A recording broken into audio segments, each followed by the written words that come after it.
Hi, Matt. Hey, how are you doing? Can you hear me okay? Yeah, I can hear you. Cool. How are you? Good. Are you Ava? Yes, I'm Okay. Ava. Nice to meet you. Nice to meet you. So, are you able to share your screen? Is Sure. there an option? Yeah. So, Yep. I'll introduce you and kind of mention that we'll talk about questions at the end, Okay. and then I'll hand it over to you. That sounds good. Are you a landscape architect? I am in my third year at Michigan State University, uh, for my bachelor's.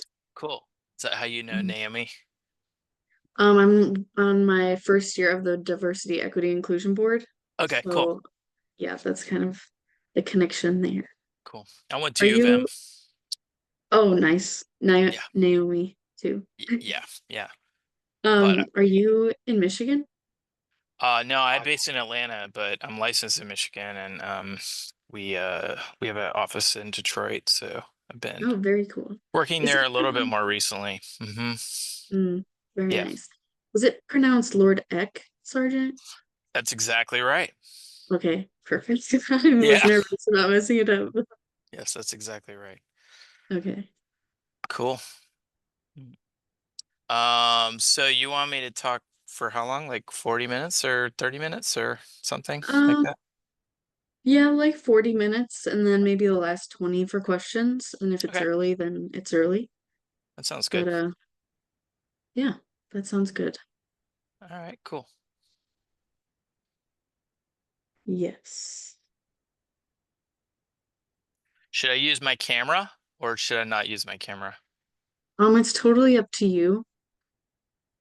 All right. Um, it's totally up to you. I don't know what they've done in the past. This is actually my first time Oh, hosting. okay. It Um, says when I try to click on the camera, it says the host has stopped the camera. let me see. Mhm.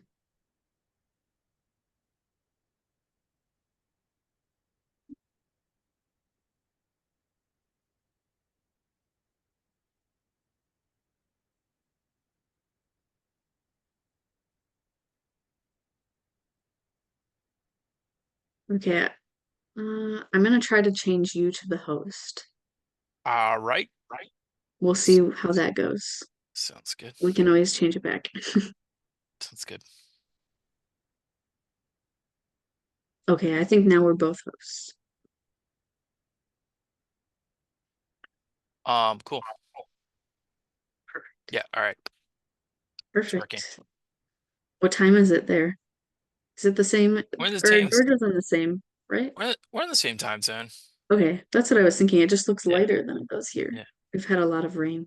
So where do you live? I live in East Lansing right now. Yeah. Okay, cool.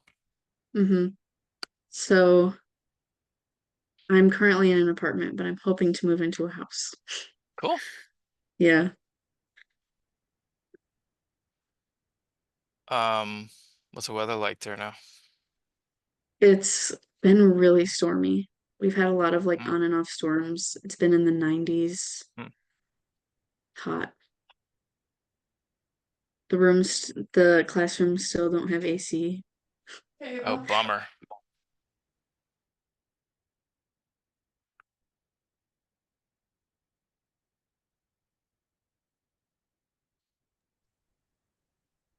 So yeah, it's been hot. Is that pretty, that's pretty wet, right? Yeah, it gets more annual rainfall than Portland actually. Atlanta does. Oh wow. Just different type of rainfall. But yes. Lots of stormwater management here. Keeps us Mm. busy. I'm currently learning like and more engineering and grading. We're working on a baseball field or starting. Oh, that's exciting. Are you Mhm. grading a baseball field? Yeah, into a site. That Hmm. sounds fun. I love Yeah. grading. It's like a Uh, 3D, it's like a 3D puzzle. Yeah. I think a lot of us struggle to see, like, understand what it would look like. Right. So we're working on it. Sure. Hmm. All right. So it is 6 o'clock. I think I will go ahead and start. Um, okay, I think you need to allow me now to share my screen. Ah, that's funny. So try making me the host and Let's- then I'll switch it back to you. All right. That sounds good. I Just think we set. were supposed to have 8 people. All right. Make host. So, Done. okay, thank you. You you might not need to switch it back to me since Okay, my camera's now, working now. So yeah, yeah. now I can see you. Yeah. Okay. Okay, so let's go ahead and get started. Welcome everyone. This is the Diverse Perspectives webinar series. This is the last one of the year. My name is Ava Yan. I'm at Michigan State University in my third year of the landscape architecture program. Today we have guest speaker Matt Cherry. He's the Director of Landscape Architecture and Urban Design at Lord Eck Sargent. His projects vary in scale from campuses and parks to communities and entire cities. He specialized in many topics like urban mobility, master planning, and ecological restoration.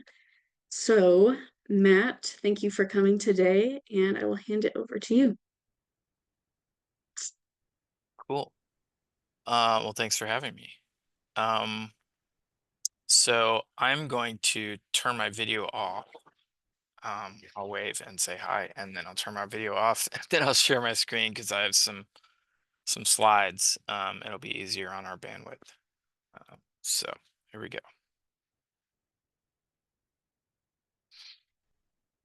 Hey, Ava, it looks like you need to allow me to share my screen again. I was wrong. So, Okay, no problem. yeah,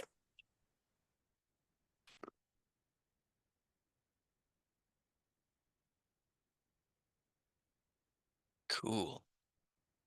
All right.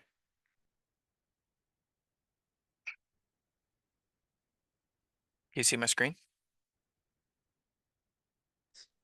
Yes, I can. Excellent. Okay. So, change this presentation. Okay. So, I want to talk a little bit about this project I've been working on called Arbor South, which is in Ann Arbor, Michigan. Um, because this is Michigan ASLA, it seems sort of appropriate, and I think um, it's a really big project. And so the way, as a landscape architect, the way that like my role in it is maybe different than conventional landscape architects. So, and I think it's sort of an interesting case study. So thank you for having me. Ultimately, this project is on the south side of Ann Arbor. And the thing that's super interesting about it is that it's emblematic of this type of land use um, that is sort of dying. It's this idea of a standalone office park. What do we do with these? The office market is sort of drying up. People are working from home, people are working hybrid, and you end up with all these leftover plots of land that are single use. And so, what are we supposed to do with that as planners and designers in LAs?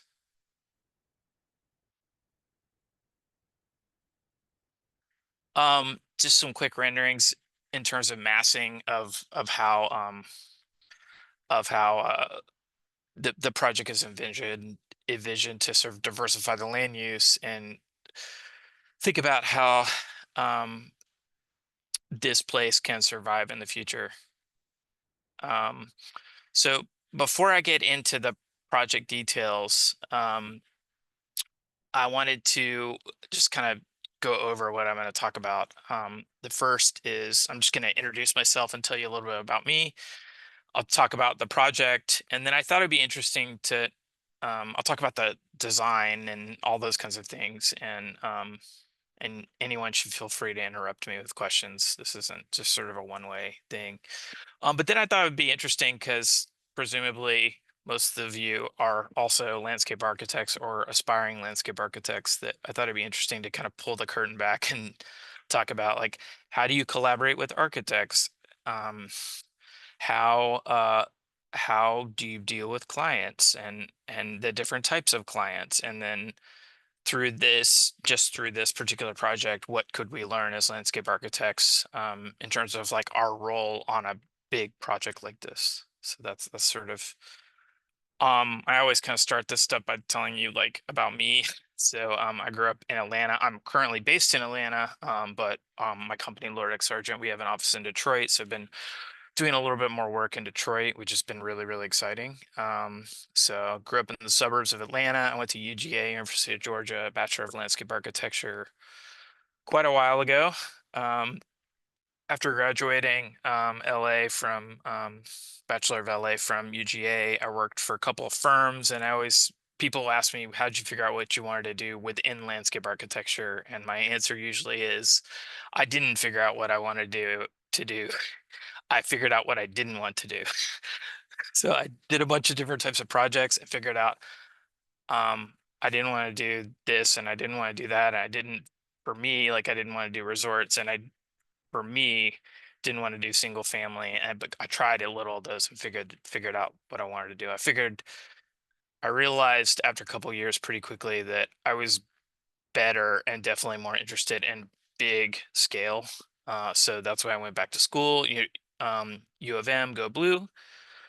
Um, for urban design, and the urban design school in Michigan is in the School of Architecture and Planning, whereas the Landscape Architecture School of Michigan is in the School of Ecology, or at least it was when I was there. So I did my urban design degree and then came back to Atlanta. I live where I still live, work for an urban design firm, and then I've been at firm Lord X Sargent now for about a little over 10 years. So that's kind of my background. Currently, I registered in Georgia, North Carolina, Texas, and Michigan. Doing a lot of work in all those states. I like all those states. I tend to focus on bigger scale urban design projects. So I would say planting is less than 5% of what I do. I do it. But with my urban design degree, I'm able to do everything from a little bit of architecture to zoning and land use, all the way to grading and green infrastructure and some planting and mobility and all those kinds of things. I'm kind of splitting my time between public sector, private sector, and higher education. So I've been working for a lot of different campuses recently, which is pretty interesting. And then through my company, I'm really a big advocate of interdisciplinary collaboration. I think silos are sort of the the bane of our profession. So I tend to be a big advocate for collaboration with civil, collaboration with architects, collaboration with structural, and et cetera. So anyway, um, so not sure what's going on with my graphic there, but anyway, this is a little bit about my company. Lord X Sargent, where we do urban design, architecture, landscape architecture, historic preservation, interiors. We do not do engineering. It's all design. Um, and so it's just I've really liked working here. It's been really great. We have offices in Detroit, Lexington, Washington, D.C., Chapel Hill, Atlanta, and Austin. I've been fortunate to work in all those places. I love working in Michigan particular. So recent stuff I've been working on, and I'm getting to the Arbor South stuff. I just thought it was helpful to give a background. Um, as I mentioned, I'm based in Atlanta. So we're finishing a master plan for Chastain Park, which is a 268-acre urban park that was built in the 30s. So we're doing the master plan for the whole park, and we've been working on that for 2 years. And so that's been really amazing project. We finished the Trees Atlanta headquarters, which is a headquarters for a nonprofit. That was a brownfield site that basically we rebuilt from the ground up. It's regenerative ecology, and the thing in the photo there is an ephemeral granite outcrop with all these sort of outcrop associated plants and things. And I mentioned the higher ed stuff. I did worked recently on this big science building at Western Carolina University that included a really complex intensive green roof, as you can see in that photo. So that was really interesting. Okay, so on to the good stuff. So Arbor South, going to talk about this project. Um, so my map didn't really come out too well, did it? Anyway, so basically, Arbor South is um, it's south of downtown Ann Arbor, and like downtown Ann Arbor is kind of in the middle, and then there's ring roads around, and then to the east and to the south, the sort of University of Michigan is sort of wrapping around it. Arbor South is a couple of miles south of that, kind of near Greenbrier Mall, if anybody knows where that is. So go to my next one. We're zooming in. Here's I call it the neighborhood context, even though it's not exactly a neighborhood.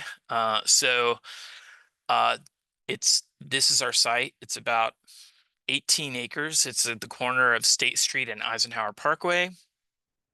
Um, and so I'll talk a little bit more about what that entails in just a second. Zooming in even more, as I mentioned, 18 acres. Sort of the lay of the land here is that I'm going to actually exit out of this so that I can mark on this. So it's it's got two big office towers. One big office tower there. Actually, that one's 3 floors. This one is 7 floors, built in the 70s. Um, and then a humongous giant parking tray, which is like a 2-level parking deck, basically. Um, and over the last 5 years, especially in the pandemic, this parking is just sat empty for the most part. It's got 2 drainage ponds, one kind of to the north, just off the property, one to the southeast. This is Eisenhower Parkway again. This is State Street right here.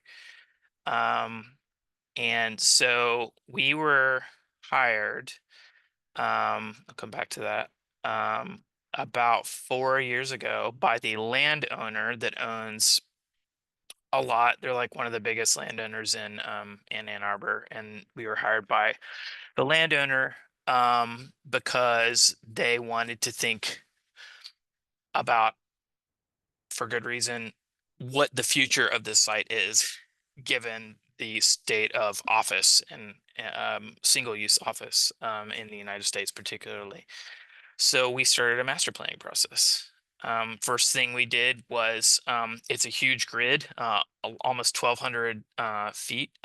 Typical sort of sweet spot block size is around the 300 or so, my experience. And so I'll come back to what that means, but that's kind of where we started. And then eventually, over about a year, we came to this idea of reconnecting those streets as part of the larger roadway and street network.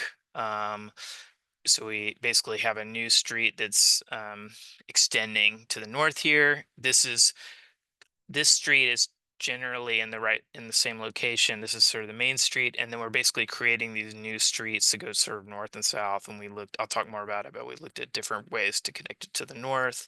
Ultimately didn't do that.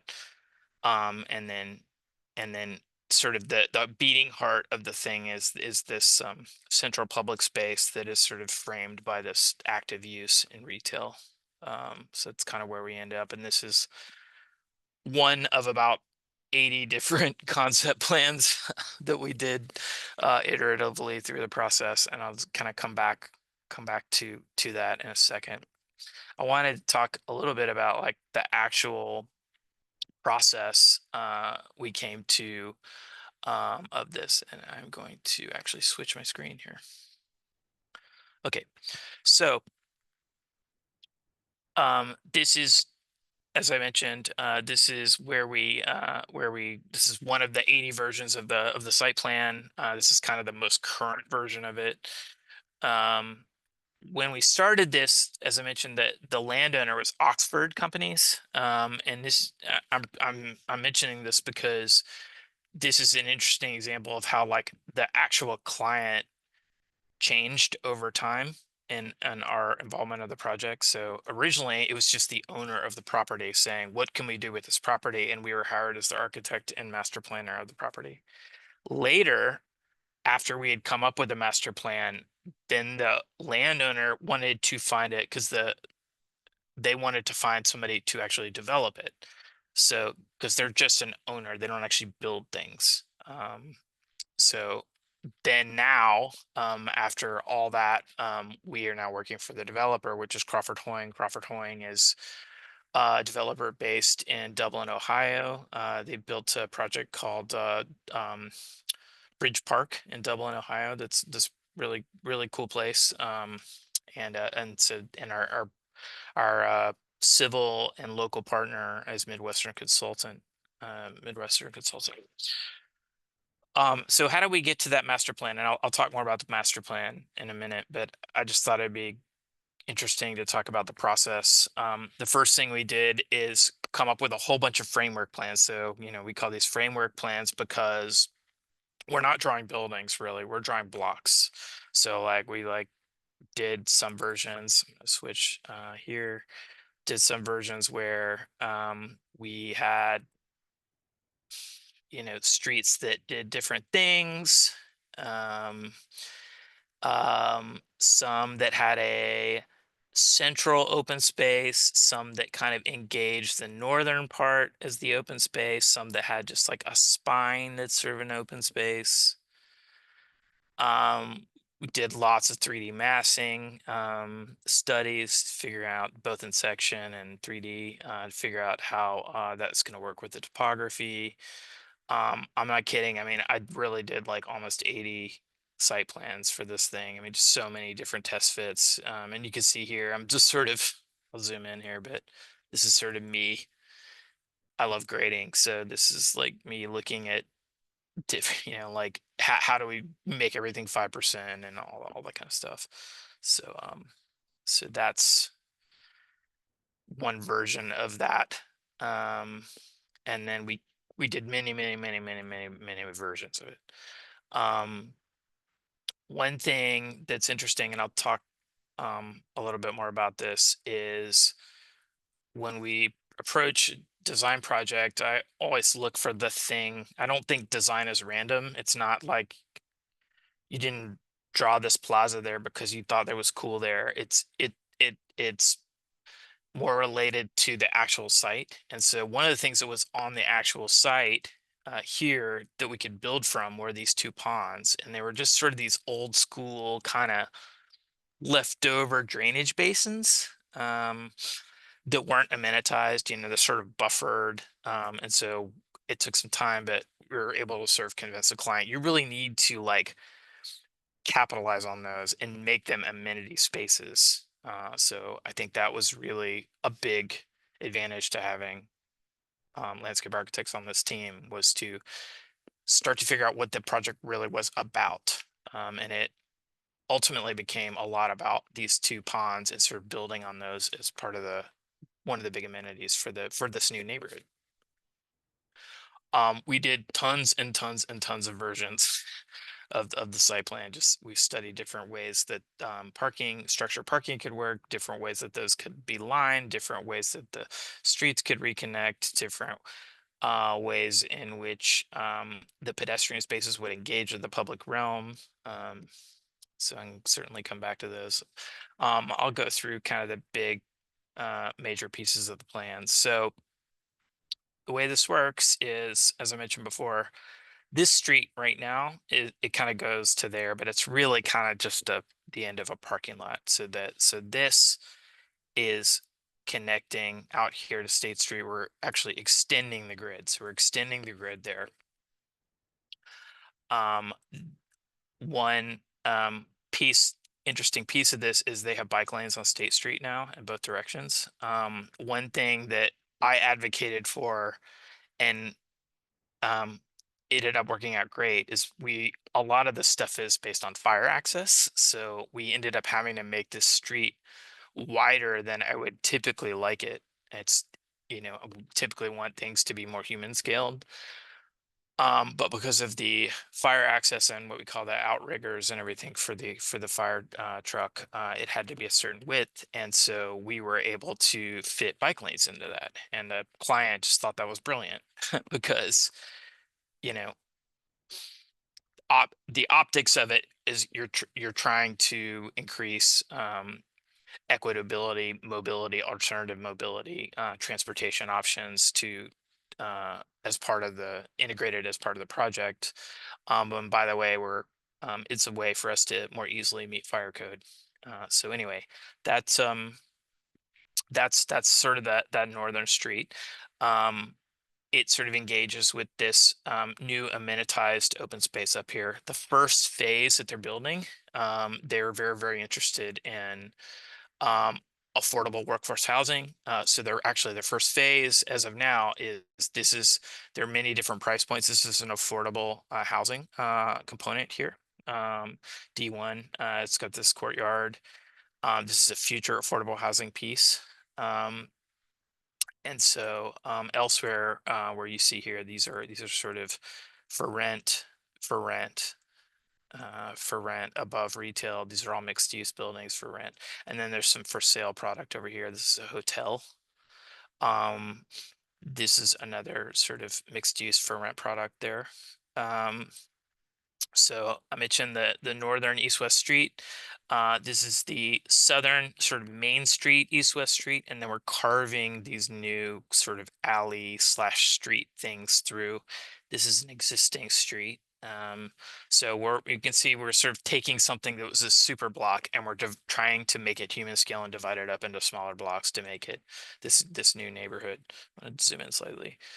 Um, this this block is pretty interesting because it doesn't have any dedicated parking within that block. Actually, so like if you live there or you're going to it, you cross a pedestrian bridge and you go and you park here or you park here in these decks and you're able to sort of go to those buildings. This we call this a paseo. This is sort of a pedestrian quote unquote street that kind of pierces through the block that connects. I love it because it's sort of connecting what I mentioned is this sort of dynamic new open space to the existing sort of amenitized and future amenitized open space and pond there.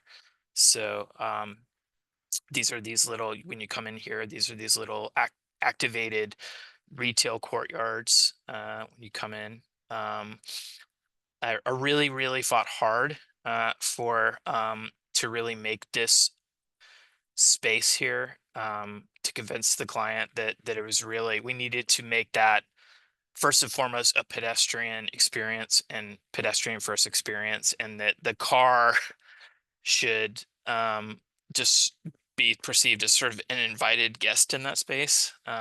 So I tend to think that the way to design these types of spaces is to make them for pedestrians, and then a motorist should feel slightly uncomfortable driving through it, which is what we want.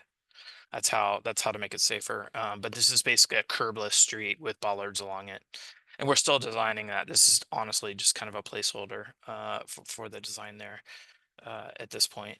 Gonna keep going through this through the site plan. Hotel here. They don't know who the hotel operator is yet. And then some mixed use fronting Eisenhower Parkway, and this is kind of a street slash alley kind of going through the middle there of between the hotel and this mixed use block here. And as I mentioned, this is probably the most exciting part of the project for me is this big open space with these sort of jewel box retails pieces sort of floating in there. Um, so that's the gist of the plan, and I can come back to it if people have questions. Um, the other thing about this interesting about this project is that um, um, a couple of years ago, the city of Ann Arbor City of Ann Arbor is very, very progressive from a development standpoint and a regulatory standpoint. And so they had written this new transit corridor zoning overlay, which is generally like this is a transit corridor and then this is a transit corridor. Is at least that's what they consider a transit corridor. And so they were trying to write a zoning code that would then accommodate that would then spur transit oriented development, which this is um, in that spirit. Um, However, our project was sort of the guinea pig because they had written all these things about maximum block size. I mentioned before that one of our things was to break up the super block into smaller pieces. And so there are only so many ways you can do that without demolishing existing buildings and things like that. So what um, we had to work with the city to convince them to then amend their new zoning code because the blocks they had written in were too small in our opinion, and so they were very collaborative and able to work with us through that. And I don't have to get into all this detail, but then there are things about block size and parking and the way that parking decks fit into blocks and things like that. I think I'll probably skip that for now. Some just massing studies of the new community. You can see that existing office tower here, and then this is that three-story office there with that pond that I mentioned. And then a new mixed use block here. This is currently a gas station right on the corner there. New mixed use block there, new mixed use block there with the Paseo running through the middle of it, as I mentioned. Um, I keep going. So some initial renderings of what that um could look like. We're pretty early in the process. I mean, we're in like schematic design, so we're just sort of riffing on these ideas. And and certainly nothing is set in stone, but just some initial ideas for that central open space and how that could look and feel. Um, some sketches I did of using a combination of SketchUp and some digital rendering tools of the way that those jewel boxes might look and feel in that space, kind of floating in there and engaging with the new open spaces. Um, and some other views kind of in down in that space, get a sense of kind of what that might feel like. And then we've looked at a bunch of different ways to design this, but the current thinking is that there's sort of this jewel box thing, and maybe it has roof access, and then maybe there's a way to kind of exaggerate the floor to ceiling height in these jewel boxes, and then maybe create this sort of it's such a big space. It's like almost an acre. Um, and so the way to sort of break that space up, and it's also very flat, is to create dynamicism in the topography and the different levels. So we're sort of creating this is sort of a deck, and then maybe this is sort of a lawn with some landformy kind of things in it. Anyway, we're just kind of looking at all that now. So that's kind of about the project. I thought it'd be interesting to kind of talk about kind of lessons learned from that. Um, and just sort of what I see every day. Um, um, Hopefully those of you, if you're in Michigan, you know who Eliel Saarinen is. I love this quote by Eliel Saarinen. Always design a thing by considering it in its next largest context. So one thing that I've learned over the years is um, good designers, especially when it comes to the urban design scale, we question scope. So, and what I mean by that, I'll give an example. So, um, this happens all the time, at least to me and to our team. In this case, the yellow is the property line, right? And so, I would say for the most part, probably most engineers and probably most architects, if given the project, they would say, that's my study area, that's my scope. I should not go outside of that. I totally disagree with that. One of the ways to push the envelope of good design is to always question that study area. One of the first things we always do, somebody says, here's your limitation. We say, well, we're going to go outside it because there's always some contextual connection, almost always. So in this case, um, they said, here's our redevelopment in area. And then one of the first things I'm looking at is like, okay, what are the opportunities for green infrastructure? What are the opportunities for alternative mobility?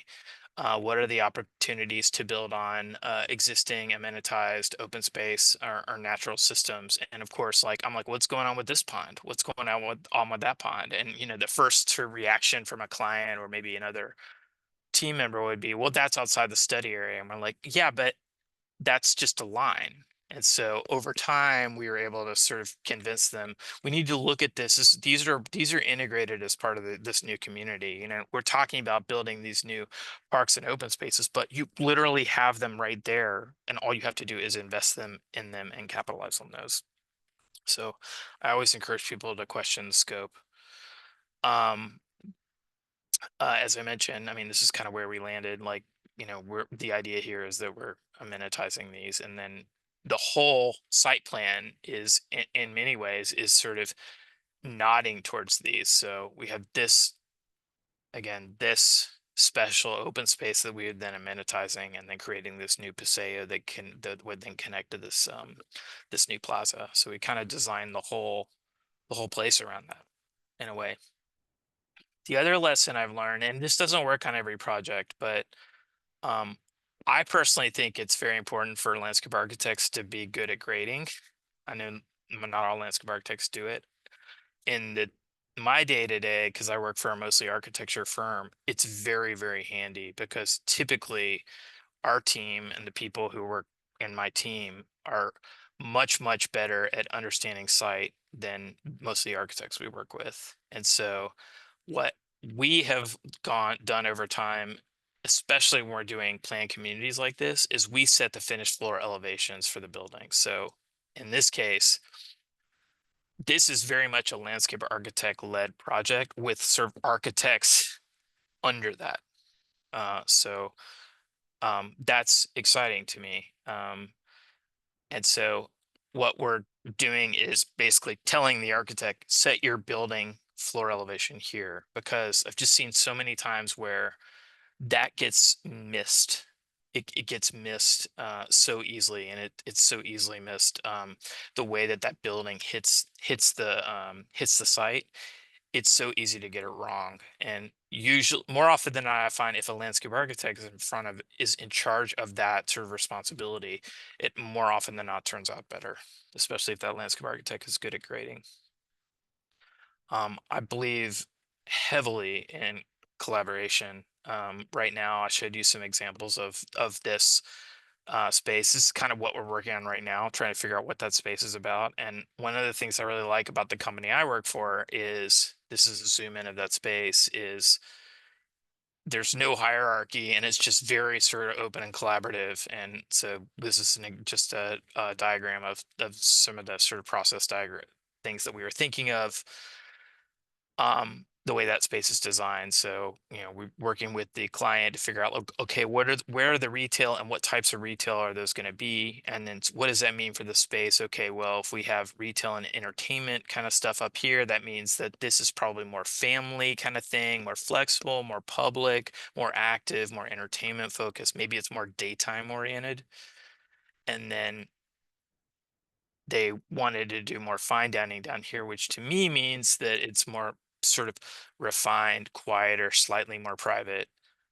It's more of a nighttime sort of vibe. And so that we've sort of come up with some different versions of that. So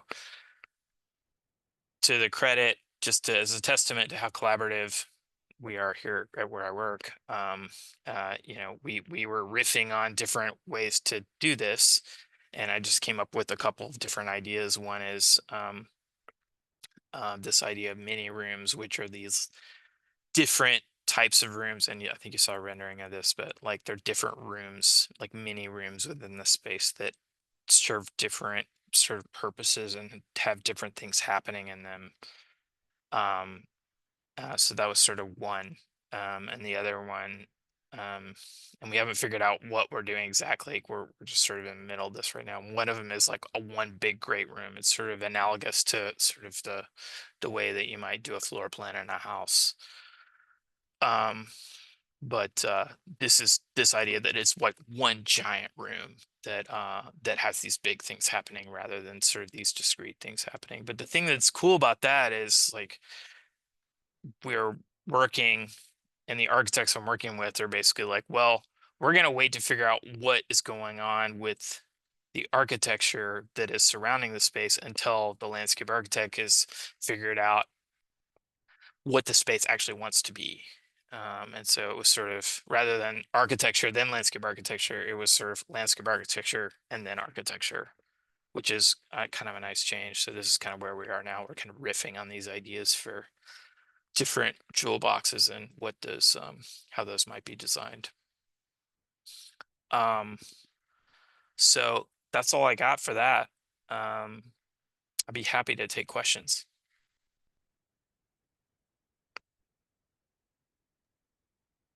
So thanks, Matt, for that. That was really good. Cool. I especially liked how you talked about uh, making that space more geared towards people rather than cars to make it more safer and using the bollards instead of a curb. Yeah. From a student perspective, that's like really interesting. Because I personally have never seen that.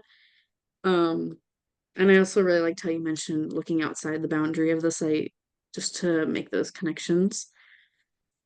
Yeah. Um, if anyone else would like to contribute or have questions, you can type them in the chat. And then we'll go from there. Let me see. Let me open my chat.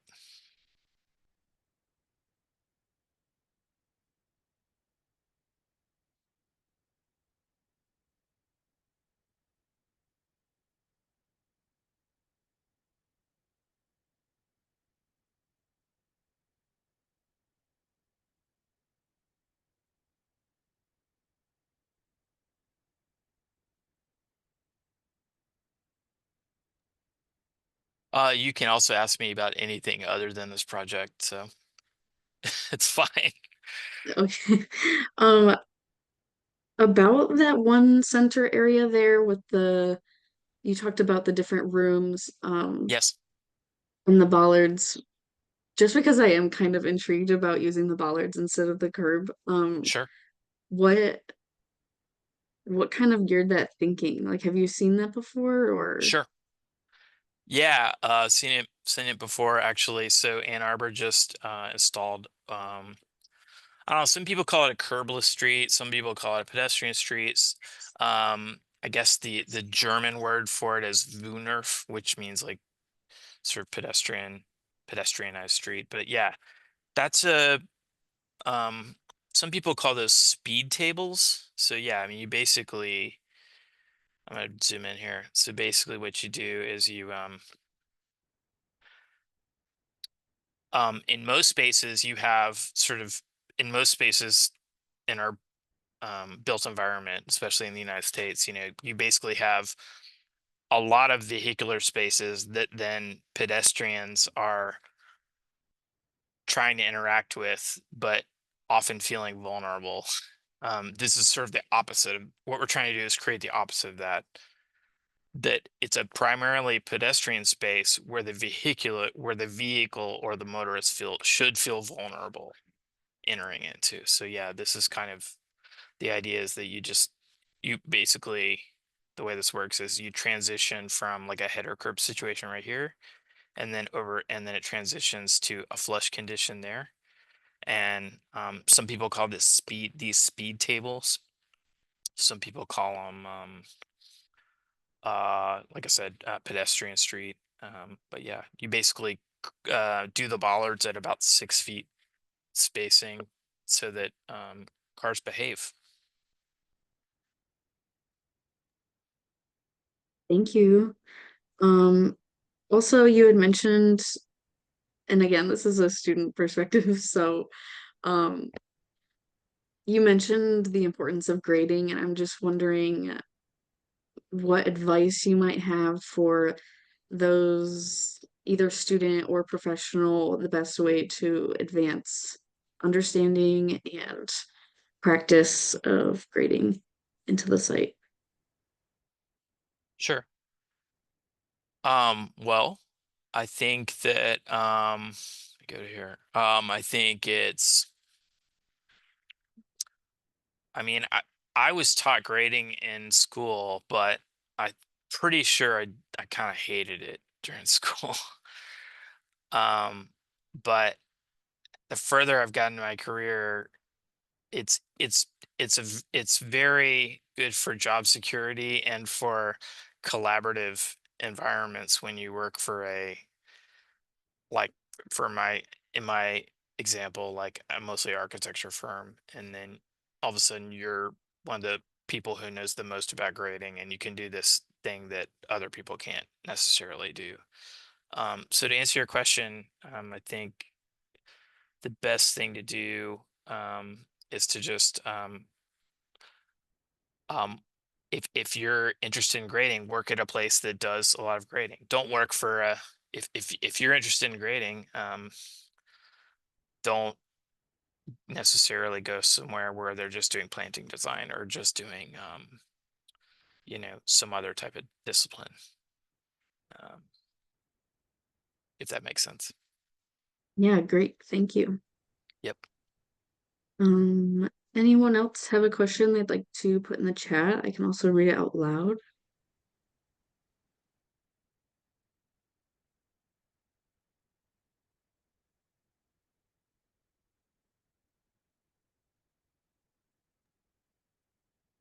I am kind of wondering, what experience kind of led you to where you are now? You had talked a little bit about how you had experienced a lot that showed you what you didn't want to get into. So I'm wondering maybe how your experiences have led you to where you are. Sure. Yeah, so um I when I graduated in 2000, and then I went to work for a landscape architecture and planning firm in Atlanta called TSW. A great firm, they're still around.